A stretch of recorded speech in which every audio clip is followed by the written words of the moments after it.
नमस्कार। तापमान लाइव में आपका स्वागत है। मैं नुज़हत जहां। तापमान लाइव की खास संवाद श्रृंखला की इस कड़ी में चर्चा झारखंड के उन दो महत्वपूर्ण संसदीय क्षेत्रों की जिन पर सबकी निगाहें जमी थी। बात 52 साल पहले की है।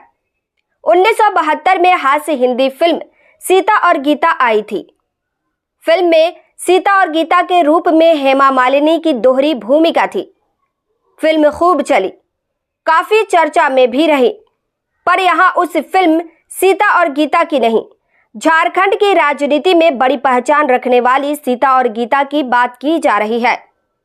इस प्रसंग में की फिल्म में सीता और गीता की भूमिका निभाने वाली हेमा मालिनी तो लगातार तीसरी बार मथुरा से सांसद निर्वाचित हो गई, पर झारखंड की सीता और गीता को पराजय का मुंह देखना पड़ गया। गौर करने वाली बात यह भी है कि हेमा मालिनी तीनों ही बार भाजपा उम्मीदवार के तौर पर निर्वाचित हुई। झारखंड की सीता और गीता भाजपा प्रत्याशी के तौर पर पहली बार मैदान में उतरी और मात खा गई। पति दुर्गा सोरेन के असामयिक निधन के बाद इत्तफाकन राजनीति में आई झारखंड की सीता यानी सीता सोरेन झामुमो सुप्रीमो शिबू सोरेन की पुत्र वधू है। जामा से विधायक और झामुमो की केंद्रीय महासचिव रही हैं। हर स्तर पर उपेक्षा से उबी सीता सोरेन ने संसदीय चुनाव के दरमियान पार्टी और परिवार से बगावत कर भाजपा की सदस्यता ग्रहण कर ली। शिबू सोरेन परिवार में बिखराव को खुद के लिए बेहतरीन अवसर मान भाजपा नेतृत्व ने आनन फानन में दुमका के घोषित प्रत्याशी सुनील सोरेन को हाशिए पर धकेल सीता सोरेन को उम्मीदवार बना दिया। हड़बड़ाहट में उठाए गए कदम का जो हश्र होता है वैसा ही वहां हुआ। भाजपा और सीता सोरेन को सुनील सोरेन की हाय लग गई।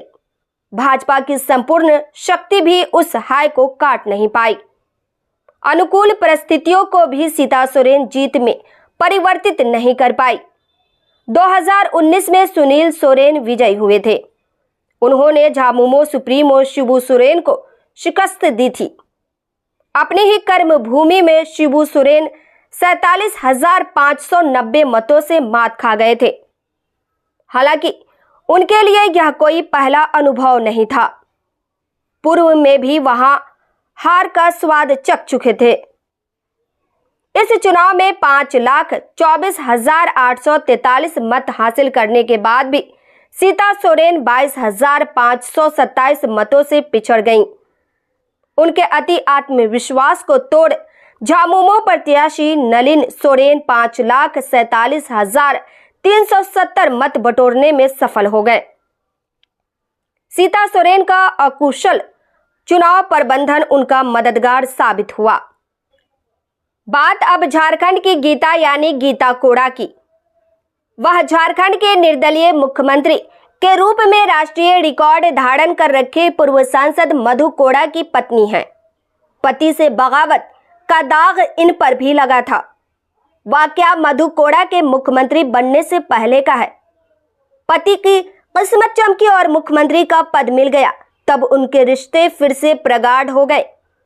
गीता कोड़ा 2019 में सिंहभूम से कांग्रेस उम्मीदवार के रूप में सांसद निर्वाचित हुई थी। उन्होंने किसी और को नहीं, झारखंड प्रदेश भाजपा के तत्कालीन अध्यक्ष लक्ष्मण गिलुआ को परास्त किया था। बाद में लक्ष्मण गिलुआ दिवंगत हो गए।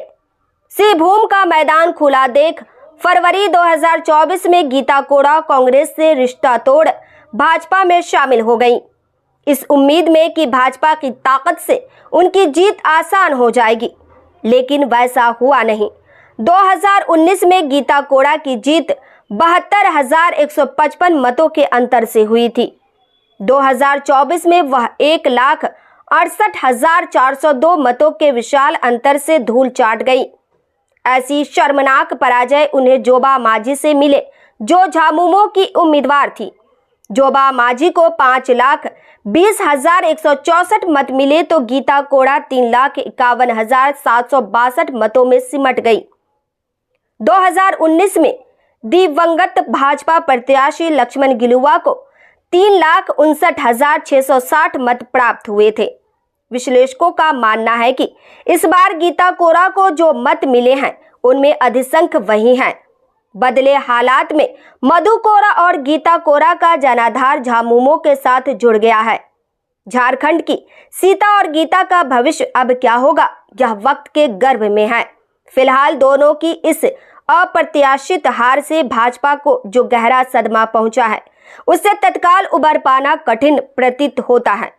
इस प्रस्तुति में बस इतना ही। फिर मिलते हैं ऐसी ही दूसरी किसी खास खबर के साथ।